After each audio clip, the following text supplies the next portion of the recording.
이 시간 주님께서 우리에게 나눠주시는 말씀 사도행전 2장 16절에서 18절까지의 말씀입니다. 사도행전 2장 16절에서 18절까지의 말씀, 우리 함께 한 목소리로 주의 말씀을 읽겠습니다. 같이 읽습니다. 자, 시작. 이는 곧 선지자 요엘을 통하여 말씀하신 것이니 일러스되 하나님이 말씀하시기를 말세에 내가 내 영을 모든 육체에 부어주리니 너희의 자녀들은 예언할 것이요 너희의 젊은이들은 환상을 보고 너희의 늙은이들은 꿈을 꾸리라. 그때에 내가 내 영을 내 남종과 여종들에게 부어주리니 그들이 예언할 것이요. 아멘. 오늘 성령 강림 주일입니다.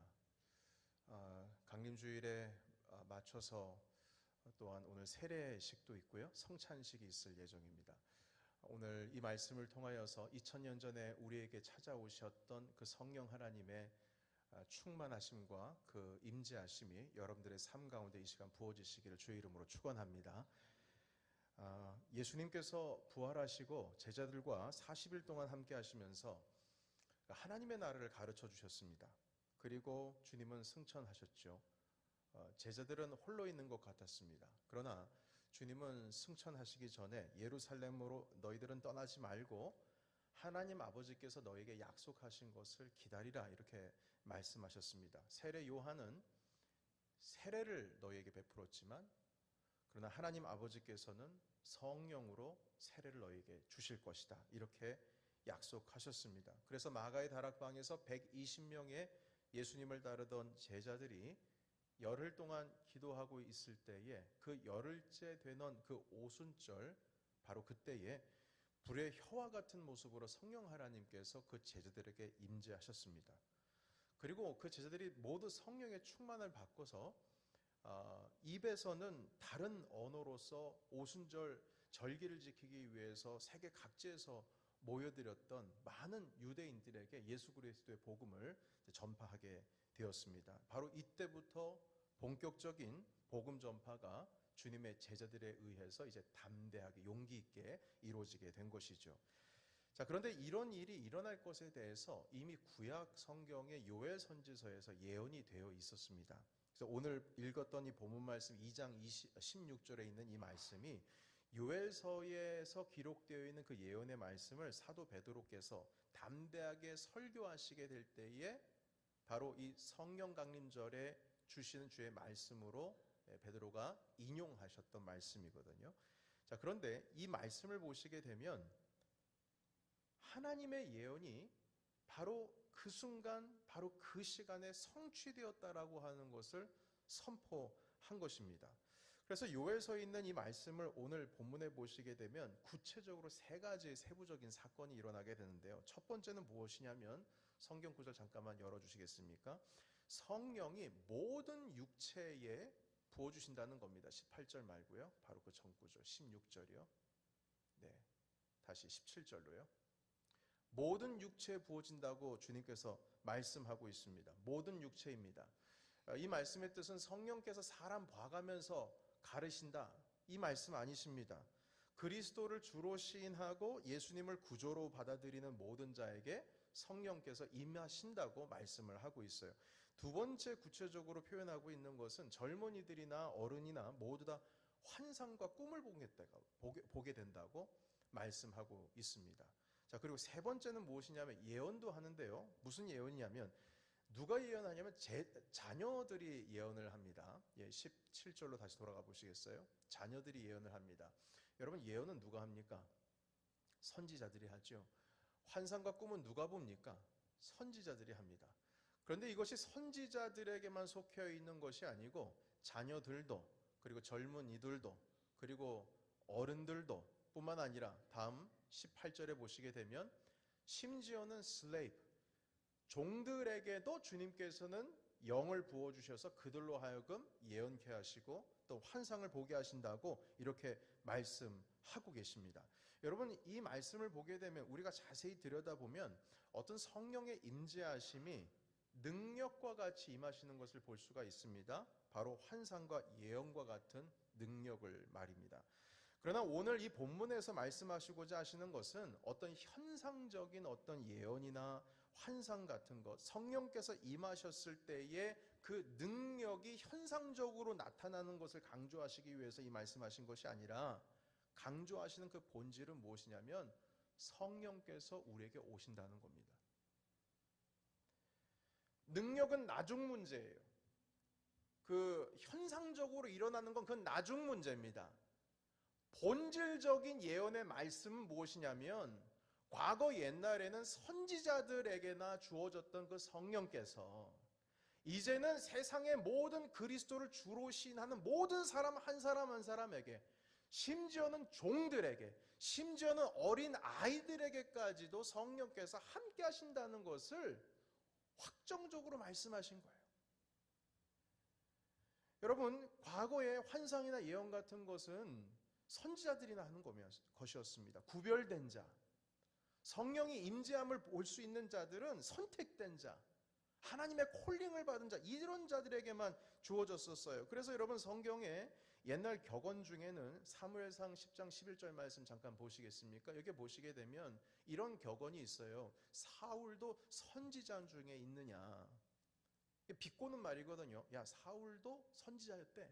이런 식으로요. 왜 그러냐면 여기 보시게 되면 사울을 알던 모든 사람들이 사울이 선지자들과 함께 예언하는 것을 보고 서로 이르되, 그러니까 사울이 이스라엘 초대 왕이잖아요. 이 청년 때에 이 사울조차도 성령의 기름 부으심을 받고 막 들어 누워가지고 정신 못 차리면서 하루 온종일 예언을 하고 있었어요. 사람들은 알잖아요. 사울이 결국엔 어떻게 되는지. 그런데 사울도 선지자 중에 있더라고. 이렇게 비꼬는 말로 얘기했다는 겁니다. 다시 말해서 성령은 구별된 자들에게만 임하는 것인데 아무에게나 가는 게 아닙니다. 사울 같은 사람에게도 있었대. 이 말은 비꼬는 말이었어요. 소명받은 자들에게, 하나님께 선택된 자들에게만 주님의 성령이 임재하시는 것이었거든요. 그러나 이제는 요엘서에 있는 말씀 그대로 사도행전 2장 가운데 그 말씀을 통하여서 또한 그때의 성령께서 임재하심으로 인해서 여기에 모여 계신 분들 중에 한 사람도 빠지지 않고 주님의 성령으로 충만하신 줄로 믿습니다. 여러분들 안에 성령께서 계셔요. 내가 느껴지지 않는다고 해서 부인하거나 거절할 필요 없습니다. 주님께서는 여러분들 안에 지금 임재하고 계십니다. 여러분, 이것이 얼마나 놀라운 약속인 줄 아십니까? 얼마나 놀라운 약속의 성취인 줄 아십니까? 어린 아이들에게까지도, 종들에게조차도 주님께서 모든 육체에 부어주신다고 말씀하여 주셨습니다. 여러분, 우리는 평생 세 가지의 기적 속에 살아가고 있습니다.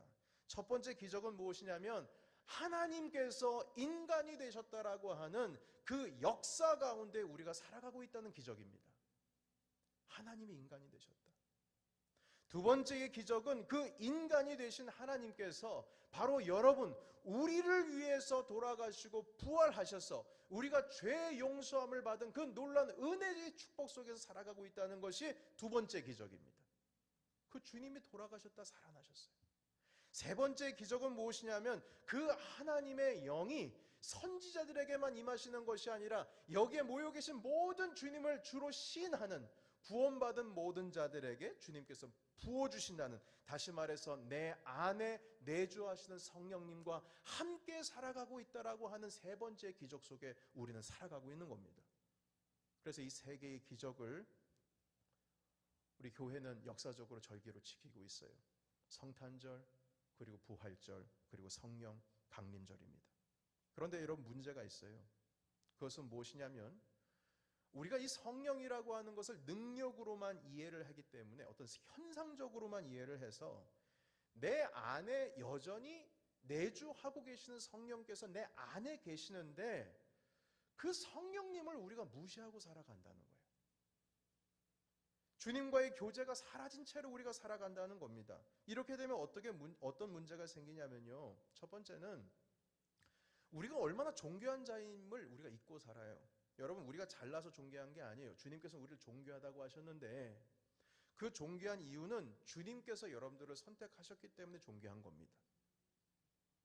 주님이 우리 안에 내주하시잖아요. 우리 예수님의 보배이십니다. 그런데 그 보배를 우리가 그릇으로 주님을 내 삶 속에 품었어요. 그 보배를 담은 그릇도 존귀한 겁니다. 주님이 존귀하시니까 우리도 존귀한 거예요. 그런데 여러분 성경이 이렇게 말씀하시거든요. 고린도전서 3장 16절의 말씀 보시겠습니다. 우리 같이 읽겠습니다. 자, 시작.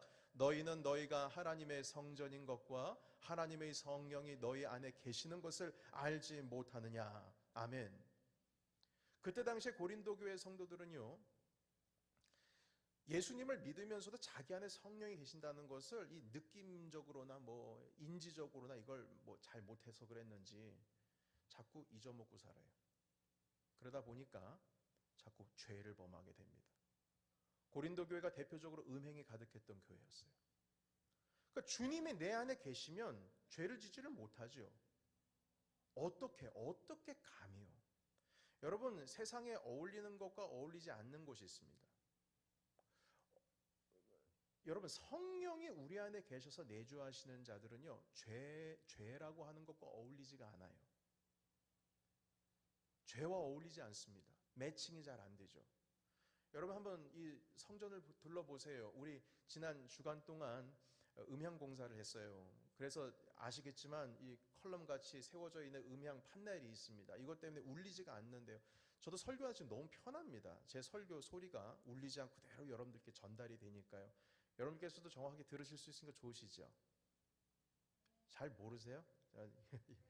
네, 잘 보세요. 그런데 제가 이 색깔을 고를 때, 우리가 함께 고를 때, 이 벽 색깔이랑 교회 색깔은 가장 어울리는 색깔로, 매칭이 되는 색깔로 골랐거든요. 근데 제가 만약에 이 색깔을 핑크색으로 했다. 어울릴까요, 여러분? 물론 어울리다고 생각하실 분도 계시겠지만, 제가 만약에 핑크색으로 도배를 했다면 우리 목사님 블랙핑크를 좋아하시나? 목사님 도대체 왜 핑크색으로 하셨어요? 별의별 말씀들이 다 나올 겁니다. 왜냐하면 매칭이 안 되거든요. 교회라고 하는 것과 색깔이 안 맞아요. 예배와 어울리지 않습니다. 차라리 빨간색이면 이해가 될 것 같아요. 그래도 여러분 생각해 보세요. 온통 빨간색으로 했다면 눈이 어질어질해서 그 예배 드리겠습니까? 매칭이 안 돼요. 마찬가지입니다. 우리 인생 가운데 그리스도께서 우리 안에 들어오시고 성령께서 오시면 매칭되는 삶이 있어요. 어울리는 삶이 있다는 겁니다. 그 어울리는 삶을 살아야 되는데 성령께서 우리 안에 내주하시는데 어떻게 우리가 죄를 대놓고 짓고 살아요? 그럴 수 없다는 겁니다. 습관적으로도 안 돼요. 어울리지 않습니다. 여러분, 이와 같이 우리는 거룩하고 존귀한 자들입니다. 거룩하고 존귀한 자들로서 성령을 모시고 살면 그렇게 그 어울림으로 성령님과 어울리는 삶을 살아가야 된다는 것이죠. 근데 주님께서 우리 안에 계시는 것을 모르면 매칭이 어떻게 되는지 몰라요. 아무렇게나 살아갑니다. 그럴 수 없다는 거죠. 두 번째로 우리가 성령께서 우리 안에 계시는 것을 우리가 알지를 못하면 이 경험하고 체험 같은 어떤 느낌적인 이런 것이 없으니까 주님이 내 안에 계실까 의심이 들고요. 이것 때문에 주님과의 교제가 없습니다. 확신이 안 서는 겁니다. 확신 자체에 문제가 생기니까 주님과의 교제의 문이 닫혀요. 알아차리지를 못하니까 아무것도 못하는 것입니다. 여러분, 에베소서 1장 13절과 14절에 있는 말씀을 우리 개역 개정판으로 함께 같이 읽도록 하겠습니다. 자, 시작. 그 안에서 너희도 진리의 말씀 곧 너희의 구원의 복음을 듣고 그 안에서 또한 믿어 약속의 성령으로 인치심을 받았으니 이는 우리 기업에 보증되사 그 얻으신 것을 속량하시고 그의 영광을 찬송하게 하려 하심이라. 아멘. 자, 그런데 저도 이 말씀을 읽을 때 처음 읽으면 좀 해석이 안 되더라고요. 한국말인데도 불구하고. 그래서 쉬운 성경 번역본으로 한 번 더 읽겠습니다. 13절만 읽어보도록 할게요. 자, 시작. 여러분이 구원의 기쁜 소식인 진리의 말씀을 듣고 믿었을 때 하나님께서는 그 표시로 우리에게 약속하신 성령을 보내주셨습니다. 아멘. 여기 보십시오.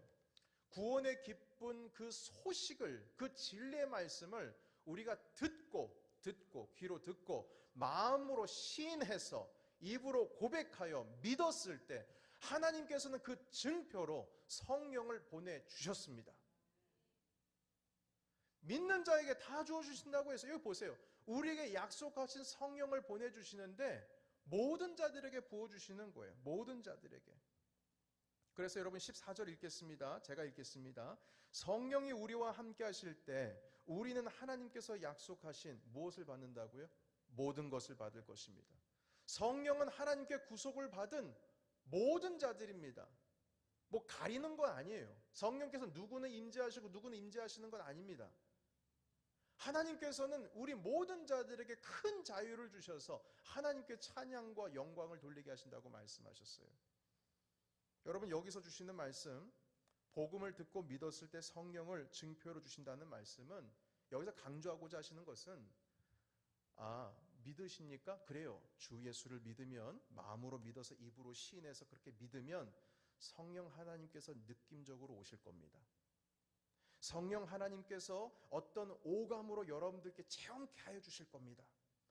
이런 어떤 현상을 지금 약속하시는 것이 아니라 주님을 믿으면 성령을 증표로 주셨습니다. 성령이 여러분들 가운데 지금 계시다라고 하는 것을 말씀하시기 위해서 이 말씀 주신 거예요. 여러분, 그런데 우리가 어떻게 성령을 거부하며 살아갑니까? 어떻게 주님께서 우리 안에 내주하셔서 성령이 거하시는 전인데 우리가 삶을 어떻게 마음대로 살 수가 있겠어요? 매칭이 안 돼요. 여러분, 이 확신으로 살아가는 게 너무 중요합니다. 실제로 성령님이 우리와 함께 하시는데 만약 우리가 주님을 모르고 그분과 교제가 없이 살아간다면 꼭 이런 것과 같아요. 한 집에서요, 부부가 살아요. 그런데 부부가 서로 말이 없어요. 출근을 언제 하는지, 퇴근을 언제 하는지, 집에 있는지 없는지, 여보 나와서 이런 말도 없어요. 밥도 네 알아서 먹어라, 난 내가 알아서 먹을게. 이렇게 살아가는 것과 똑같은 거예요. 여러분, 그 가정에 무슨 행복이 있겠습니까? 힘이 있겠어요? 자녀들이 왔는데 자녀들이 뭐 하는지도 모르고, 부모님이 어떤 드라마 보니까 그런 말이 있대요. 자녀가 들어왔는데, 가출을 했어요, 자녀가. 왜냐면 화가 나가지고 생일인데 엄마가 미역국도 끓여주지 않고 일하러 나가셨대요. 그 화가 나서 가출을 했어요. 그런데 하루 가출을 했거든요. 친구들은 걱정을 해요.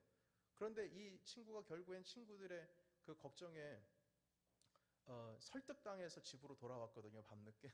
그런데 엄마랑 아빠가 얘가 가출한 줄 몰라요. 비참한 거죠. 다시 친구가 친구네 집에 갔어요. 친구한테 말합니다. 야, 너 또 가출했냐? 아니, 가출한 건 아니고 가출해봐야 소용이 없어. 왜? 엄마가 나 가출한 줄 몰라. 여러분, 이게 뭡니까? 이게 뭐예요? 성령께서 우리 안에 계시는데 주님과 함께 교제가 없으면 이 꼴 되는 거예요. 얼마나 불행합니까? 성령님께서 우리와 안에 함께 하시고 우리와 교제하는 것이 얼마나 중요하냐면 주님께서 우리와 함께 하시는 것 자체가 능력이요 위로가 되는 줄로 믿습니다. 여러분, 요셉과 다윗의 이야기는 제가 너무나 좋아해요. 설교 때마다 그들의 이야기를 제가 여러 번 했을 겁니다. 근데 제가 요셉과 다윗의 이야기를 좋아하는 이유는요, 무슨 어떤 기적이 나타나고 능력이 나타나고 막 거기서 골리앗이 쓰러지고 요셉이 총리가 되고 주님을 따르고 하면 주님께서 이렇게 복 주신다, 이런 의미에서 제가 좋아하는 게 아니고요, 그 요셉과 다윗의 이야기가 너무 평범하기 때문에 제가 좋아합니다. 왠 줄 아십니까? 그 이야기 속에 기적이나 능력을 찾아볼 수가 없어요. 어떤 구름기둥, 불기둥이 나타나고 바다가 갈라지고 말이죠, 막 주님께서 만나와 외출하기를 보내주시고 이런 기적이 없어요. 물론 다윗이 골리앗을 무찌러 넘어뜨린 건 있죠. 그러나 그건 기적이라고 하기엔 좀 그렇습니다. 왜냐하면 오늘날에 말콤 글래드웰이라고 하는 어떤 학자가 그런 말을 한 적이 있어요. 그거 당연한 거다. 당연한 거래요. 지금으로 말하면 이 물매를 던진다라고 하는 것은, 지금으로 말하면 그 조그마한 우크라이나 지금 전쟁 가운데서 보면 자그마한 이 자기 개인 휴대할 수 있는 무기를 가지고 로켓포를 텅 하고 쏘면 소리도 크지도 않습니다. 슉 하고 날아가면 전차 하나 그냥 무너뜨리는 건 아무것도 아니잖아요. 그래서 러시아 전차 부대가 다 무너졌지 않습니까? 마찬가지로 물맷돌이 바로 그런 것과 같은 것이랍니다. 실제적으로 그때 당시에는 물매만 던지는 군대가 있었는데 그 군대들은 얼마나 정확도가 높냐면은 날아다니는 새도 물맷돌로 던져가지고 맞출 수 있어요. 그러니까 이 정도의 실력을 가지고 있으니까 사울 왕도 이길만 하니까 다윗을 보낸 거예요. 다윗이 아직 성인이 아닙니다. 미성년자예요. 청소년입니다. 그럼에도 불구하고 이 사울 왕이 미쳤다고 그 골리앗과 싸우라고 애를 내보내겠습니까? 애가 지는 것은 당연하다고 만약에 한다게 되면 그걸 아이를 내보낸 사울도 미쳤다고 할 겁니다. 사람들이. 이길만 하니까 주변에 있는 장수들도 나가봐라 했던 것이죠. 다시 말해서 이 말씀을 제가 드리는 이유는 다윗이 골리앗을 무찌른 것은 무슨 대단한 기적이다라고 하는 것보다 거기서 지금 말씀하고 계시는 것은 하나님께서 다윗과 함께 하셨다라는 것을 가르쳐 주시는 거예요. 그게 핵심이에요. 그게 핵심입니다. 여러분, 요셉도 마찬가지입니다. 요셉의 평생은 무엇입니까?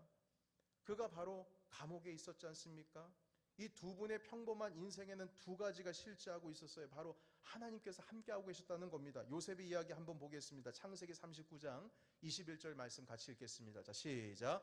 여호와께서 요셉과 함께 하시고 그에게 인자를 더하사 간수장에게 은혜를 받게 하시매. 아멘. 여러분, 요셉 달라진 거 없죠? 그대로 감옥에 있습니다. 요셉 하나님께서 능력 주셔가지고 감옥이 흔들렸더라, 무너졌더라, 문이 열렸더라, 이런 거 아닙니다. 단순합니다. 하나님께서 함께 하셨다. 여러분, 주님이 함께 하시면요, 끝난 겁니다. 끝난 거예요. 감옥에 여전히 있지만 주님의 섭리대로 지금 지나가고 있는 겁니다. 두 번째, 다윗의 이야기입니다. 23장, 시편 23장 시작. 내가 사망의 음침한 골짜기로 다닐지라도 해를 두려워하지 않을 것은 주께서 나와 함께 하심이라. 주의 지팡이와 막대가 나를 안위하시나이다. 아멘. 지금 사망의 음침한 골짜기를 지나가고 있어요. 피해가는 거 아닙니다. 지나가고 있어요. 그 사망의 음침한 골짜기를 지나가고 있어요. 푸른 초장이 아닙니다. 지나가고 있어요. 그런데 왜 그곳이 푸른 초장인 줄 아십니까? 주님이 함께 하시니까. 함께 하시니까 그 사망의 음침한 골짜기가 푸른 풀밭과 같은 겁니다. 여러분, 주님께서 함께 하시면 끝인 거예요. 너무나 평범한 요셉과 다윗의 이야기지만 주님께서 함께 하신다라고 하는 그 사실 자체로 이들의 삶은 위대한 삶이 되었습니다. 그런데 우리는 이렇게 말하기도 합니다. 주님이 내 안에 계시는 것이 그렇게 대단한가요? 다들 마찬가지 아닌가요? 여러분, 우리가 스스로 작게 여기는 겁니다. 우리가 스스로 작게 여기는 거예요. 이렇게 되면 성령께서 역사하고 싶으셔도 역사를 못해요. 여러분, 우리가 마귀가 말입니다. 우리가 가진 예수 그리스도의 이름, 그 예수님, 그 이름표 같은 예수님, 그 이름 때문에 우리를 두려워하는 것이 아니라 실제로 우리 예수님께서 우리와 함께 하고 계시기 때문에, 그분 때문에, 우리와 함께 하시는 예수님 때문에 우리가 그분의 이름을 대면 그들이 무서워 떠는 겁니다. 여러분, 성경에는 아무리 주여 주여 한다 한들 천국 못 간다고 했어요. 아무리 예수님 예수님 한다 한들 못 간다고 했습니다. 심지어는 어떤 사람이 예수의 이름으로 귀신을 쫓아내려고 좀 흉내를 좀 내다가 그 귀신이 그랬어요. 야, 내가 그리스도도 알고 바울도 아는데 넌 누구냐? 그들의 인생 가운데 그리스도가 없는 겁니다. 여러분, 이름만 가지고 뭐 하겠어요? 주님과 그 안에서 내주하시는 성령님과 함께 교제하시며 그분과 함께 살아가는 인생을 살아갈 때에 비로소 그분께서 함께 하시는 것 자체가 우리의 삶 가운데 능력이 될 줄로 믿습니다. 아멘. 여러분, 주님의 이름을 주문처럼 외지 마세요. 그게 중요한 것이 아닙니다. 주님과 함께 해야 합니다. 여러분, 세상을 우리가 이길 수 있는 힘은, 왜 우리가 세상을 이길 수 있냐면, 우리 지난주에도 말씀을 나눴지만 예수님께서 세상을 이기셨기 때문에 우리도 세상을 이길 수가 있는 겁니다. 그 의미는 뭡니까? 주님과 우리가 연결되어 있다는 거예요. 링크되어 있다는 거예요. 주님이 이기셨는데 왜 주님이 이겼는데 왜 내가 이긴 거예요? 네, 주님과 우리는 연결되어 있으니까. 우리가 구주를 나의 삶으로 모셨고 주님께서 내 안에 내주하고 계시니까 주님의 승리는 곧 내 승리가 되는 것입니다. 여러분, 따라서 우리가 세상을 향해서 담대할 수 있는 이유는, 오늘도 담대하게 세상 나가서 담대하게 살아갈 수 있는 이유는 성령 하나님께서 우리 안에 계시기 때문이죠. 여러분, 이렇게 우리는 교제해야 합니다. 실제로 주님이 우리 안에 계시니까요. 아까도 말씀을 드렸듯이 우리가 성령 하나님을 모른 척하면 성령님과 함께 하심으로 우리에게 주어진 능력을 누리지를 못합니다. 다윗과 요셉의 이야기는 능력에 대한 이야기가 아니에요. 요셉은 억울한 인생 살았고요. 다윗은 도망자 인생 살았습니다. 그럼에도 불구하고 그들은 능력자였어요. 왜냐하면 하나님께서 함께 하셨기 때문입니다. 여러분, 그 성령님과 우리가 교제하는 것으로 더 큰 힘을 얻습니다. 성령님과 교제하는 것은 간단합니다. 주님께서 가르쳐 주신 것은 성경 말씀의 묵상을 통하여, 그리고 그 말씀을 따라서 깊이 주님 앞에 기도하는 삶을 사는 것, 그 삶 가운데 우리가 수레바퀴가 돌아가는 것처럼 주님의 말씀과 기도 가운데에 깊이 임하게 된다면 성령 하나님께서 여러분들을 찾아오실 겁니다.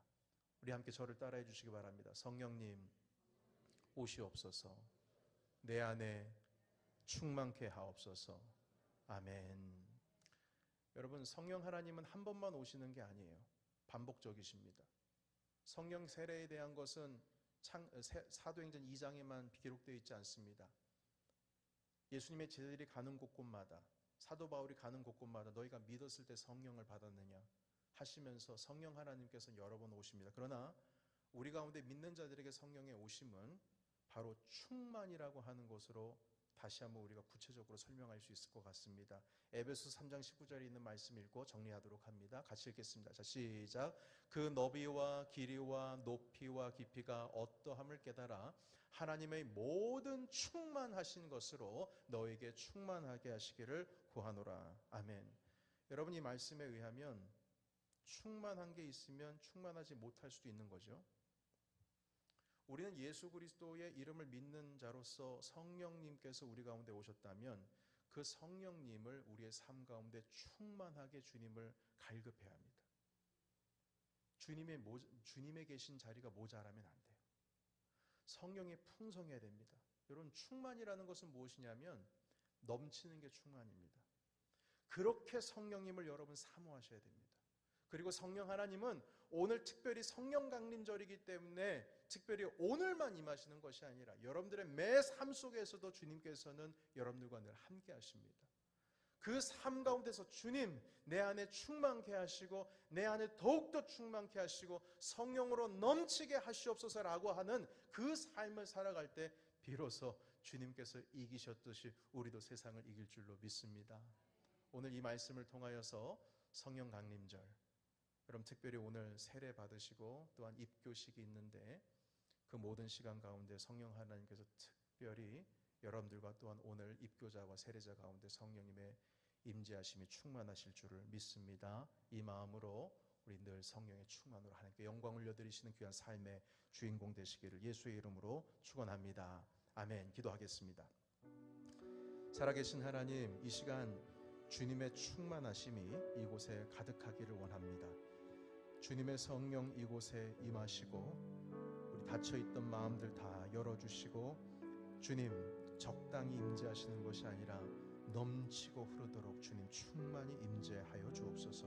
우리 다 같이 하나님 모시고 우리 성령님 초청하는 기도 함께하며 주님 앞에 나아가기를 원합니다. 기도하겠습니다. 성령 하나님, 이 시간 우리 가운데 임재하여 주시옵소서. 여기에 모여 계신 모든 분들 한 분 한 분 가운데 찾아가 주시옵소서.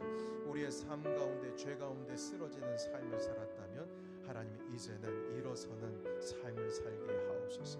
성령 하나님, 이 시간 세례와 입교식에 하나님 성령의 세례를 충만케 해주시고 또는 하나님 아버지 우리가 성찬을 나눌 때에 주님의 몸과 떡을 하나님 또한 잔을 피를 마실 때에 주님 성령으로 임재하여 주시옵소서. 오늘의 하나님 이 귀한 시간을 하나님께 의탁합니다. 주님 임재하여 주시옵소서.